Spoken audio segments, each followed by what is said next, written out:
કેનેડામાં જોબ કેવી રીતે મળતી હોય છે? બહુ બધા ફેક્ટર્સ છે. ઓકે, 3 ઓપ્શન આપું છું. ઓકે. રિઝ્યુમે, લક ઓકે. કે નેટવર્ક? બધું જ. અચ્છા. કોઈ એક વસ્તુથી નહીં મળતી. લાઈક રેઝ્યુમે પ્રોપર હોવો જોઈએ, હા નેટવર્ક પણ એટલું જ હોવું જોઈએ, હા. અને લક તો ભાઈ ભગવાન ન પડે, જે છે એ આપણા હાથમાં કંઈ છે નહીં. બટ નેટવર્ક તો જઈને તરત નહીં મળે. નહીં મળે. એટલે યસ. પહેલા છે કે we can work on resume અને થોડુંક બેઝિક માર્કેટ એનાલિસિસ. હું જ્યાં રહું છું, હું ઓશોમાં રહું છું. ઓકે. તો ત્યાં આગળ મેં પહેલાં જે પણ સ્ટોર છે, હું લાઈક મેં ડેઝ ડિવાઈડ કરતો હતો કે આજે આખો ટાઉન મારે કમ્પ્લીટ કરવો છે રેઝ્યુમે ડ્રોપ ઇનનો, પછી બીજો ટાઉન, બીજો એરિયા, પછી ત્રીજો ટાઉન. એવું મારા સરાઉન્ડિંગમાં જ્યાં જ્યાં બસ મને લઈ જઈ શકે ફ્રીમાં, ત્યાં બધે જઈને આવ્યો. બસ ફ્રી હોય છે? હા, કોલેજના પાસમાં ઇન્ક્લુડ. એટલે ફ્રી ના કહેવાય, પણ ફીઝમાં આપણે ભરી દઈએ છીએ. ઓકે. તો એમાં મેં બધી જગ્યાએ જતો હતો. રેઝ્યુમે મારી પહેલાં બહુ વધારે પડતી ભૂલ હતી વોઝ કે આપણે લોકો બિંગ ઇન્ડિયન ફેક રેઝ્યુમે જ બનાવવાના છે. અચ્છા. 12th પછી આપણે શું લખીએ રેઝ્યુમેમાં? ડીમાર્ટ. ડીમાર્ટ એટલે કે મારી પાસે ડીમાર્ટનો એક્સપિરિયન્સ છે, હું ડીમાર્ટમાં કામ કરતો હતો ઇન ઇન્ડિયા. અચ્છા, એવું લખે છે? 12th પછી કોઈનું એક્સપિરિયન્સ જ ના હોય ને. તો પણ ડીમાર્ટ કેમ? તમે ગમે તે લખી શકો ને કે ભાઈ કાનનનો એક્સપિરિયન્સ છે, કે પછી કોઈ સેલ્સ ઓર્ગેનાઇઝેશનમાં કામ કરતો હતો. લોકોની બીક કે દિમાગની ગ્રંથિ એવી છે ને કે કંઈ થઈ ગયું તો, અચ્છા, કંઈ પકડી લે, કોઈ ક્રોસ વેરિફિકેશન કરી દે તો. એટલે લોકો ડીમાર્ટ જ, majority of resume are DMart. કેમ તો લોકોને રેઝ્યુમે બનાવતા પણ નહીં આવડતા. હા. કોલ કરીને કીધું ભાઈબંધ તારું મોકલ ને, અચ્છા. પેલા ડીમાર્ટ લખ્યો હોય તો આ સેમ ડીમાર્ટ, ખાલી નામ એડિટ થાય છે. ઓકે. એટલે મેજોરિટી બધા ડીમાર્ટ લખે છે. ઓકે. તો મેં પોતે ડીમાર્ટ વાળો પહેલા હતો એક્સપિરિયન્સમાં. પછી મને ના મળી 2 મહિના, આઈ વોઝ ફેલ એમ, જ્યારથી હું રેઝ્યુમે ડ્રોપિંગ કરું. હા. મેં વિચારો 100 રેઝ્યુમે દિવસના આપું છું, મને જોબ કેમ નહીં મળતી? લાઈક એટલું ખરાબ માર્કેટ છે નહીં, શાયદ મારી કંઈ ભૂલ છે એમ. હા. તો મેં પછી રેઝ્યુમેમાં ચેન્જ કર્યું અને મેં ઉતર્યો તો ઓગસ્ટમાં, પણ મેં થોડી ડેટ્સમાં ચેન્જીસ કરીને પાછળ ગયો. કેમ તો ફેક બનાવ્યું જ છે ડીમાર્ટનું, પછી ટોટલી ફેક કરી દો ને, 50% કેમ રાખું? અને કોઈ નહીં બોલતું, કોઈને નહીં ખબર પડતી. શાયદ ઓન એર જાય તો બધાને કહેવાનું નહીં, બટ ઇંગ્લિશ કે તો કહી દીધું. અરે બટ આપણી પબ્લિક જ જોશે ને, ભૂર્યાઓને ક્યાં ખબર પડવાની? મેં ખાલી ડેટ્સમાં ચેન્જીસ કર્યા કે મેં ઓગસ્ટમાં ગયો હતો, મેં લખ્યું મેં જેનથી ઓલરેડી કેનેડામાં છું, અને ત્યાંના જ કોઈ લોકલ જે બહુ મોટા નામ ના હોય ને એના નામ લખી દીધા. લોકલ કોઈ કન્વિનિયન્સ સ્ટોર થઈ ગયું, કોઈ ગેસ સ્ટેશન થઈ ગયું. એનાથી મને ફાયદો એ થયો કે લોકોને એવું લાગ્યું કે આ અહીંનો જ છે અને આની પાસે એક્સપિરિયન્સ છે. અચ્છા. પણ મારી પાસે કંઈ નહોતું. અચ્છા. બટ હવે મારે જ્યારે જોબ પર લીધો એ લોકોએ, મને ગેસ સ્ટેશન પર જોબ મળી, હવે મારે કોપ અપ તો કરવું પડશે. જે મેં ફેક લખ્યું છે, મેં યુટ્યુબ કરતો. ઓકે. મેં રેસ્ટોરન્ટનું લખ્યું તો મને રેસ્ટોરન્ટમાં એક્સપિરિયન્સ લાગવું જોઈએ કે હા ભાઈ 6 મહિનાને કામ કર્યું છે. તો હું યુટ્યુબ કરતો કે કેવી રીતના નાઇફ પકડવું, સ્પીડમાં ચોપિંગ કેમની કરવી, લાઈક એમાં શીખવાડે કે નકલ્સ આમ રાખવા સો દેટ તમારી આંગળી ના કપાય. હવે હાલ ત્યાંના જે લોકો હોય ને આવી રીતના જજ કરે. તમે નાઇફ કેમ ના પકડો ત્યાં જ જજ કરી લે તમારે 6 મહિનાનો એક્સપિરિયન્સ છે એટલે કે અલગ રીતે પકડતા હોય છે. ધારો કે આપણે આમ નાઇફ પકડીએ, હેન્ડલ કરું ખાલી. હા, શ્યોર. આ નાઇફ છે ફોર એક્ઝામ્પલ, આ બ્લેડ છે ને આ હેન્ડલ છે. ઓકે. આપણા ઇન્ડિયન્સ તો બહુ નાનું ચપ્પુ હોય તો આમ આંગળીથી આમ કંઈ કાપે. પણ ત્યાં આગળ બ્લેડથી સ્ક્વેર ચપ્પુ હોય ને બ્લેડનું ઉપરથી પકડીને આમ સ્લાઇડ કરવાનું હોય છે. ઓકે. અને નકલ્સ આમ રાખવાનો હોય તો આમ ચોપિંગ બોર્ડ પર આમ સ્લાઇડ થાય. ઓકે. તો એવી રીતના ત્યાંનું આખું નાઇફ હેન્ડલથી નહીં પકડવાનું. હેન્ડલ ખાલી સપોર્ટ માટે. જેમ બેટ હોય આપણું, તો બેટનો એક હાથ એકદમ આગળ હોય, યસ, જે સ્વિંગ કરવામાં હેલ્પ કરે કે ફેરવામાં હેલ્પ કરે, બીજો હાથ ખાલી સપોર્ટ માટે હોય. ઓકે. એવું નાઇફનું છે કે handle is for support, not for holding. તમારે આ બે આંગળીઓથી તો બ્લેડ જ પકડવાની છે, તો તમને વધારે સ્મૂથલી કટ થશે. આ બધું નોલેજ યુટ્યુબે મને આપ્યું.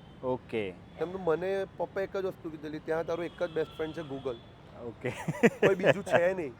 તો એટલે ગૂગલથી પછી જે પણ ફેક એક્સપિરિયન્સ છે બધું કોપ અપ કર્યું, કવર અપ કર્યું. અને કોઈ ઇન્ટરવ્યૂ આવે ને, જેમ કે મને ડોલરામાનું ઇન્ટરવ્યૂ આવ્યું હતું, તો મેં જે સ્ટોરથી ઇન્ટરવ્યૂ હતું એ સ્ટોર મેં 5 દિવસ ફર્યો પહેલાં.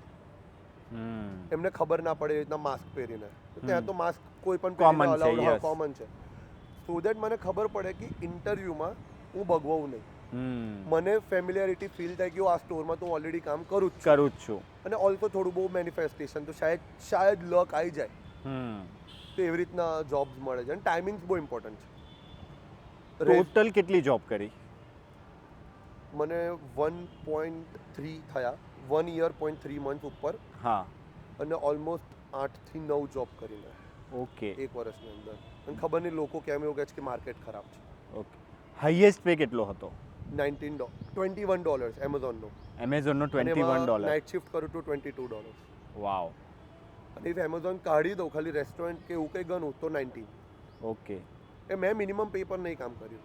કોઈ ફની અને વિયર્ડ એક્સપિરિયન્સ રહ્યો હોય while you are doing job? એક રેસ્ટોરન્ટનો એક્સપિરિયન્સ છે. મેં ડક કટ કરેલું. લાઈક ઓ આપણે જેવું બરોડાનું સૌથી મોટું રેસ્ટોરન્ટ જે છે, લાઈક સૂર્યા પેલેસ થઈ ગયું કે એવું કંઈ, એવું ત્યાંનું બહુ જ મોટું રેસ્ટોરન્ટ, અને એ આઉટસ્કર્ટ્સમાં હતું. તો મારે 2 કલાકનું બસ ડ્રાઈવ, 2 કિલોમીટરનું વોક, ત્યારે જ એને રેસ્ટોરન્ટ આવે. અને ત્યાં આગળ મેં ખાલી 11 વાગ્યાથી લઈને તો સાંજના 4 વાગ્યા સુધીને 400 લોકોને સલાડ સર્વ કરીશ. ઓ તો ત્યાં હું પેલો સૂ શેફ હતો, તો મારે ગ્રીલ પર કામ કરવાનું ને પછી સલાડ પણ હેન્ડલ કરવાનું. અહીંયા જ્યારે ઇન્ડિયામાં હતો ત્યારે કોઈ દિવસ આમ રસોડામાં ગયો તો મમ્મીને ખાવાની હેલ્પ બનાવવા માટે કે હા એટલે મને કુકિંગનો શોખ હતો. શોખ હતો જ પહેલેથી હતો? શોખ ઇન ધ સેન્સ કે મમ્મીના લીધે બિલ્ડ થયો. ઓકે. હવે જ્યારે મમ્માને કોવિડ થયું તો મમ્મીને હવે બહારનું ક્યાં સુધી ખવડાવતો એમ. એબ્સોલ્યુટલી તો મને નહોતો, તો મેં મમ્મીને ઘરે કુક કરીને જેવું ખવડાવવાનું ચાલુ કર્યું. મને લાગ્યું કે આ કંઈ છે નહીં, તેલમાં 4 મસાલા નાખ્યા, શાકભાજી નાખી, થઈ ગયું. યસ. ત્યારથી પછી મને કુકિંગનો શોખ આવી ગયો, સો દેટ મમ્મીને હેલ્પ કરી શકું, નથિંગ એલ્સ. પણ એ તને ત્યાં જઈને કામ બહુ જ લાગ્યું કામ હશે લાગ્યું. કેનેડામાં?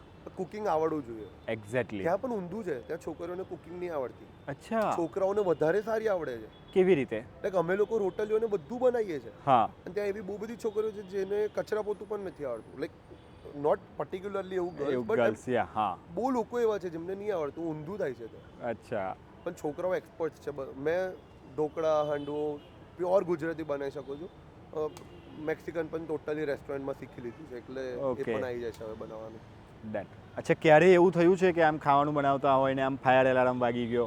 ઓ બાપરે, તો એ સૌથી મેઇન પ્રોબ્લેમ છે કેનેડાની, કે ફાયર અલાર્મ નો ડાઉટ લાકડાના ઘર છે એટલે મૂકવું પડે છે. હા. પણ એ ગેસ ચાલુ કર્યો પહેલા અલાર્મને જોવું પડે. અચ્છા. પરાઠા થોડાક વધારે ગરમ થઈ ગયા, ધુમાડો થયો તો હાલત ટાઈટ. ત્યાં અમે રૂમાલ લઈને ફાયર અલાર્મ પાસે આમ કરતા હોય કે ત્યાં ધુમાડો ના જાય. -18 ડિગ્રી, -25 ડિગ્રીમાં બારી ખોલીને ખાવાનું બનાવવું પડે છે કે ધુમાડો બહાર જાય. પંખાઓ લાવવા પડે છે કે ભાઈ આને આમ મોકલ ધુમાડાને. એ બહુ મોટો ઇશ્યુ છે, પણ મજા આવે. એક મેમરી ને એમ ફન રહે જ્યારે ફ્રેન્ડ્સ જોડે રહેતા હોય. પણ છતાં પણ એટલે માની લો કે આપણે ઇન્ડિયન સ્પાઇસ થોડા બનાવીએ એટલે ધુમાડો બટ ઓબ્વિયસ છે કે વધારે થવાનો જ છે, તડકો આવે. અને એ ગમે એટલું આપણે બારી ખોલી નાખી કે પછી આમ રૂમાલ ગમે એટલા ફેરવો, ફાયર એલાર્મ તો ક્યાંક ને ક્યાંક વાગે છે બહુ બધી વાર. તો તરત પોલીસ આવી જશે? તરત નહીં આવતી. હા, બહુ એવા ફાયર એલાર્મ હોય છે એવા, એક જ વાર વાગવા પર પોલીસ આવી જાય. હા. પણ હવેથી એ નહીં લોકો નખાવતા, કેમ ખબર જ છે કે ઇન્ડિયન્સ બધા છે જ. બહુ જ છે. એટલે એવા ફાયર એલાર્મ છે જે વાગે, બટ બહુ વધારે લોંગ ટર્મ સુધીને વાગે તો પોલીસ આવે છે.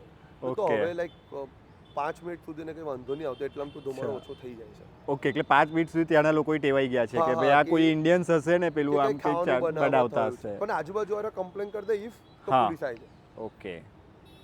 પોલીસ બહુ બોલતી નથી, બટ હજુ સુધી અમારે આવી નહીં, એટલે આઈ ડોન્ટ નો કે એના પછીનું શું હોય છે, બટ આવી જાય છે ખરી. ઓકે. એટલે ઇશ્યુ છે, પણ સારો છે કે ખરાબ છે એ નહીં ખબર.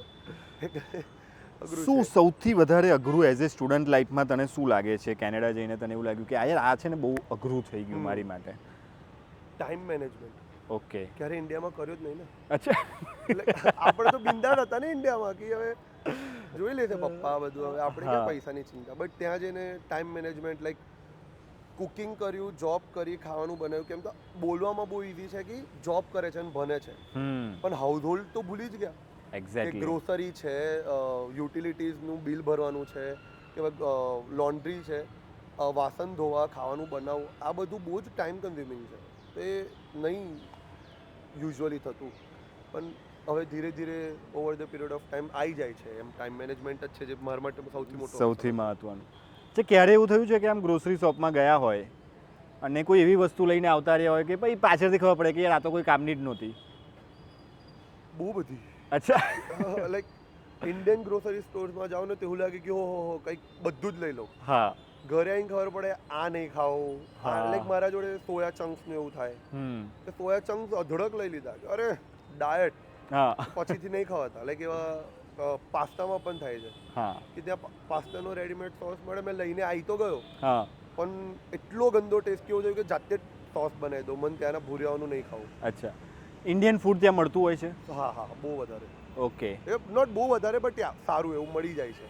થોડું હસલ કરવું પડે બટ છે ત્યાં ઇન્ડિયન ફૂડ. શું ડિફરન્સ શું હોય છે ઇન્ડિયન ફૂડ અને કેનેડિયન ફૂડમાં? મરચું. અચ્છા ત્યાંના લોકો મરચું જ નહીં ખાતા. It's very simple. ત્યાંનું મરચું પણ તીખું જ નહીં લાગતું. ઓકે. એટલે ત્યાંના રેસ્ટોરન્ટ્સમાં પણ જે ફૂડ મળે છે એ ચાલી જાય, લાઈક આપણાને ઓથેન્ટિક નોસ્ટેલ્જિયા થઈ જાય. બટ ઓબ્વિયસલી જે કહે ને ઇન્ડિયા જેવો સ્વાદ નથી, એ ત્યાંના મસાલાના લીધે જ છે. ઓકે. હવે માની લો કે આપણે અહીંયા પેલું સમોસા બમોસા ખાઈએ હા. અને ત્યાં બર્ગર, એટલે બંને વસ્તુ આપણે અહીંયા કરતા હોઈએ હા છીએ, હા, તો ત્યાં વધારે સસ્તું કયું પડે? Canadian food. Canadian food. Yes. કેમ કે ઓકે. ઇન્ડિયન ફૂડ બનાવવામાં જે પણ ઇન્ગ્રેડિયન્ટ્સ યુઝ થાય એ યા તો મોંઘી મળે ત્યાં, હા. યા તો એક્સપોર્ટ કરવાના ચાર્जेस લાગી જાય. કોઈ 5-6 એવા કેનેડિયન ફૂડના નામ કે જે ઇન્ડિયામાં તું હતો ત્યારે તે સાંભળ્યા જ નહોતા ત્યાં જે બેગલ. બેગલ શું હોય છે?